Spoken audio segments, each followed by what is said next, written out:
Hello, welcome to the Festival of the Mind 2020. My name is Damien Benben and I'm here today to talk to you about my project, Invisible Pollution. This project was done in conjunction with the Urban Flows Observatory, with Stephen A. Jubb, the CTO, helping us with the project. So I want to just talk to you a little bit about what I'm going to go through in this presentation. Firstly, I'm going to talk to you a little bit about urban flows, and what they do and what they're trying to do in the local Sheffield area. Give you a quick introduction into pollution and particulates, as obviously our project is invisible pollution, so you should probably know what pollution is. I'm going to talk to you a little bit about the problems with the way we currently describe pollution, say a little bit about what our project is trying to do in order to solve that, and finally talk to you about what you personally can do to reduce the pollution in the Sheffield area. So, firstly, urban flows. Urban flows seeks to understand how the physical metabolism, that is things like traffic, heat output of buildings, that sort of stuff, can be measured, understood, and utilized. The way that they do it is through using mobile and fixed sensors around the Sheffield area. You might have seen this van driving around. This is the Mobius van.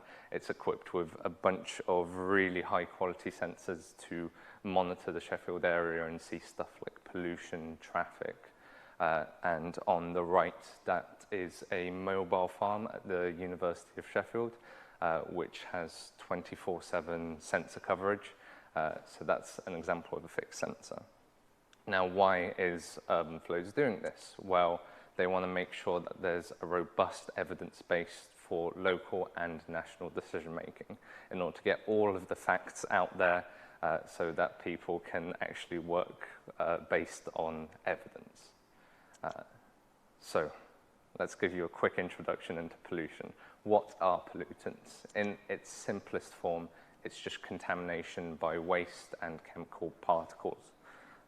Obviously, that can be a huge amount of different things. If I were to do this presentation on every single particulate, we'd be here about 4 hours.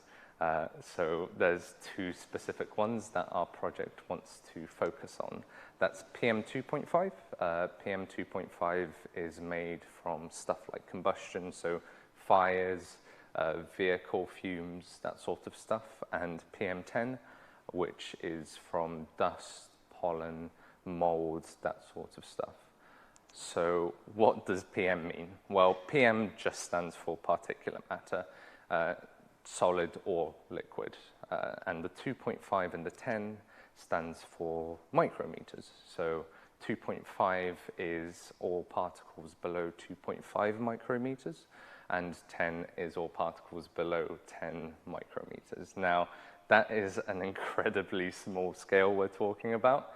So to put it into some perspective, that's about the width of a human hair, and there's PM10 and PM2.5 there. So that should put it a little bit into perspective to you. So these particles are incredibly small, but they are also incredibly damaging to human systems. You can see if we just had a 1 microgram per meter reduction in particulates over the next 18 years, we could stop 50,000 coronary heart disease cases, almost 10,000 asthma cases, almost 5,000 lung cancers, and 6,500 strokes. So that's the sort of scale we're talking about. And a 1 microgram per meter reduction is not a lot. So if you think about the sort of scale that will happen if we have an increase in pollution over the next 18 years, that should put it a little bit into perspective. So where does pollution come from? This is specifically talking about PM2.5. The majority of pollution from PM2.5 is from residential areas. That's stuff like fires in your garden, fumes from houses, from wood fire stoves especially. The second highest is from manufacturing and construction. The third highest is from industrial processes, and the fourth is from transport. So these are the sorts of parking your car and leaving it on, or driving around when you don't particularly need to. So there is definitely a lot of things that people out there can do to reduce pollution in their area, since the majority is from residential areas. So I want to talk to you a little bit about the problem with the way we currently describe pollution. Now, if you're anything like me and constantly look at the news, you probably get these articles every couple of weeks or so. Air pollution rising in the world's poorest cities, traffic pollution dropping, but other problems with pollution continuing. Pollution rising by 8%, the list goes on. And there's a really big problem with the way that these articles describe pollution. Outdoor air pollution growing 8%, 5% in more than 2/3 of cities. Air pollution-related deaths reduced by 15%. Even our own example from earlier, 50,000. I bet you didn't feel as much as you should have when you heard that number, because you're thinking, what does it exactly mean? An outdoor air pollution growth in 8%, what does that mean for me? That has no real grounding in reality for you. Even stuff like 50,000 heart disease cases, you're just seeing that as a huge number, and there's a really good psychological reason for this. It's a phenomenon called psychic numbing.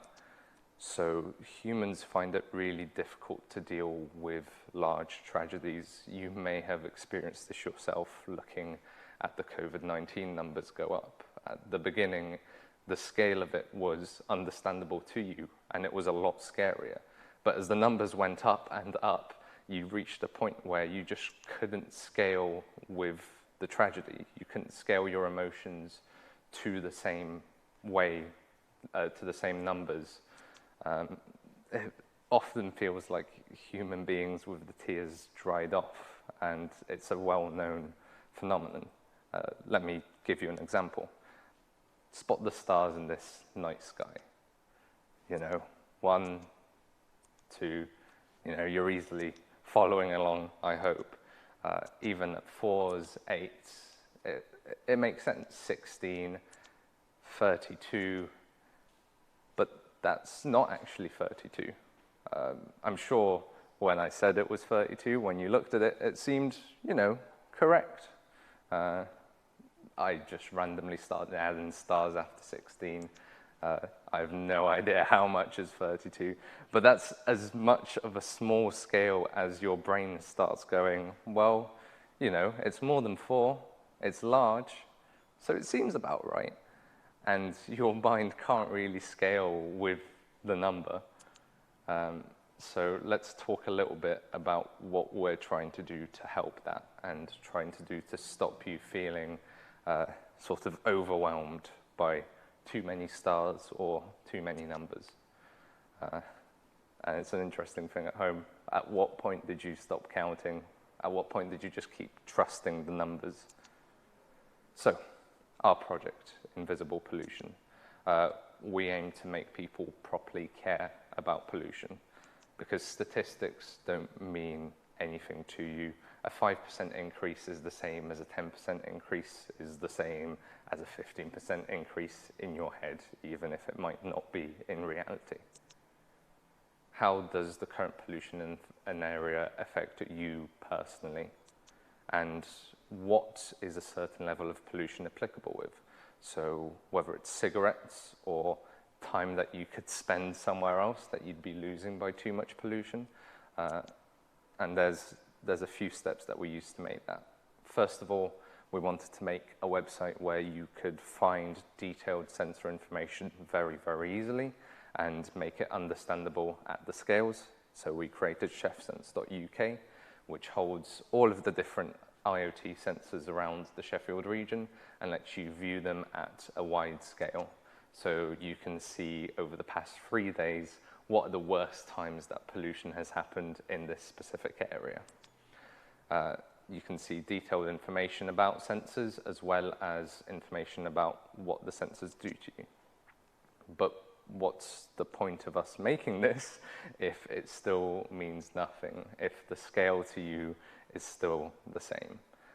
We worked this out a couple of months ago that just us giving you numbers isn't going to change anything, because you'll see the numbers, and similarly to the COVID graphs, you'll just think that's high or that's low and move on.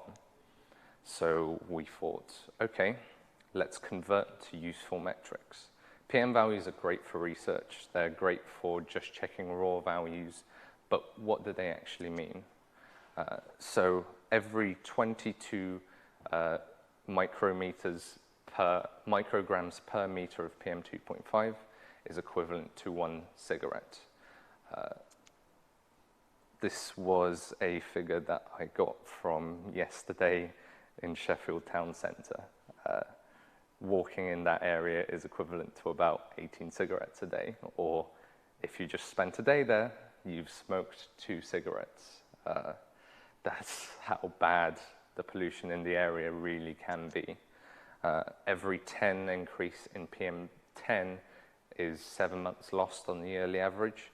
Every 10 increase in PM 2.5 is a year lost. And that stacks. That's not just one or the other. 53 months was the same figure, which is a huge number. It's a huge amount of time that you could gain if we adhered to air pollution standards every single day. So the other deliverables, which you can see if you go to the Futurecade at the Millennium Gallery. Firstly, our idea was to create a virtual reality exhibit that you can view around and see the current pollution in the Sheffield area. Of course, after COVID-19, I doubt anybody wants to put on a helmet that 50 other people have used. So we found some really cool technology with the Leap Motion controller that lets you have contactless motion. So you wave your hands around the controller and it essentially tracks your hand movements in real time and to a really huge degree of accuracy. You know, I'm going to give a challenge to anyone that can break the sensor by moving their hands too fast, because I've tried it and it's always kept up. And I'm going to regret saying that. Our second idea was having a real-time pollution view using open air quality sensor information. So this goes through a bunch of different areas around the world, different cities, and finds real-time sensor information to give you a little bit of perspective on how bad Sheffield is compared to other places in the world. So that if you go to Millennium Gallery, you can see what the current pollution values in Sheffield are and their direct equivalencies. And it's all open. So we made all of the code fully open source, so you can go to that GitHub, do it yourself, create your own project based on it, because we want all of this information to be as open as possible.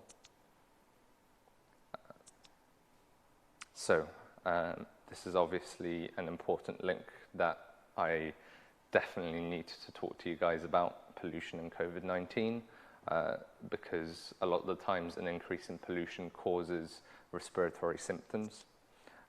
Research is still currently ongoing as to direct reasons behind COVID-19 and air pollution, but it is seen to cause higher deaths, and the UK Government of Health and Statistics have recently created a correlation between COVID-19 deaths and an increase in pollution, seeing that at the rate at the start of the pandemic, the infection rates were higher in places which have higher air pollution. So there is definitely a link between worse symptoms for COVID-19 and worse respiratory symptoms, especially when it causes things like asthma. Now, this is an important question, because you're probably sitting there thinking, okay, what can I actually do to make the pollution in the Sheffield area better? And I was reading about this, and I wanted to give you 3 very simple things that you could do from today and actually won't be very difficult for you to do. Firstly, Stop burning as many things in your garden. It's that simple. The less you burn, the less pollution there is in the air. Don't burn furniture. I hate the fact that I need to say that, but it's that simple. Number two, don't use your car as often for short journeys. A lot of pollution is caused by car exhausts, especially when it's not a very clean car. So either go on a bike or walk when it's a short journey that you know you can make. And thirdly, turn off your car engine when you park. We were doing a couple of studies, especially next to schools, where it's seen on days where a lot of people are collecting kids, the pollution rises really high because there's so many cars in the same area that don't have the car engine turned off, which causes this huge amount of sudden rise in pollution, especially around schools. So there are my sources. This presentation is being pre-recorded, so you can pause that later on and grab any source you want, or contact me if you want some more detailed sources about anything else I've talked about. And thank you very much for listening. Is there any questions?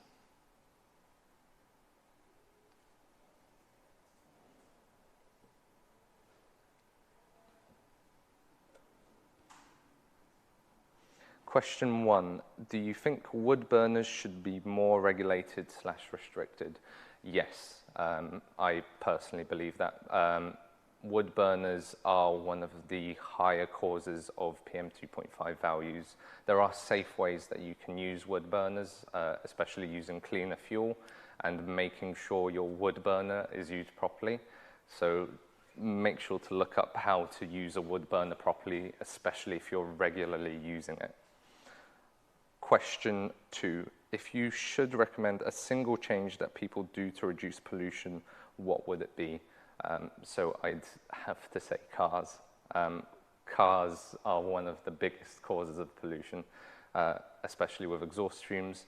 A lot of people use cars for journeys where they know they can make them by walking. It just takes an extra couple of minutes. So don't use cars needlessly, and it will save you a fair bit of money as well. Question 3. Is this monitoring system likely to be rolled out in other parts of the country? Are there any current plans? Yes, so I'll have to properly fact check this, but if you look at the Urban Flows Observatory website, there are other observatories around the country that are doing very similar things. I believe, I can't name many off the top of my head as I'm focused on the Sheffield one, but there are more out there, so maybe in your local area as well. Question 4, do you feel enough is being done to tackle pollution around schools? Last year we were involved in a project to teach pollution and teach about pollution in schools, which it was interesting to see how little many people knew about pollution and how bad pollution is in the local Sheffield area. A lot of the times people see Sheffield and they see how green of a city it is and they assume, well, you know, it must be quite nice air. But like the project says, a lot of the times pollution in your local area is invisible. You don't see it. You need sensors to see it. I think people are starting to get more educated, but there definitely needs to be something done about the way that cars are parked next to schools, whether it's turning off engines or finding a better way to get there. Question 5, I want to know more about the impact of wood burners versus traditional heating methods. I don't have any studies off the top of my head. I'll try and work that out and get back to you. I'm not sure if they have my email to... Cool. So I'll be able to email you a couple of studies if I can find them. And there was an experiment on Bannerdale Road outside Holt House and Cartnell Primaries to close off the road for a week during school drop-off time. It was excellent, but nothing has happened as a result. that's incredibly disappointing. The fact that the studies are there and have shown to provide evidence is something definitely needs to be done about this, because we can see it. The evidence is there that this is causing a lot of issues for children especially, so something absolutely needs to be done. Well, thank you very much for listening. I've been Damien Benben. Make sure to check out our exhibits.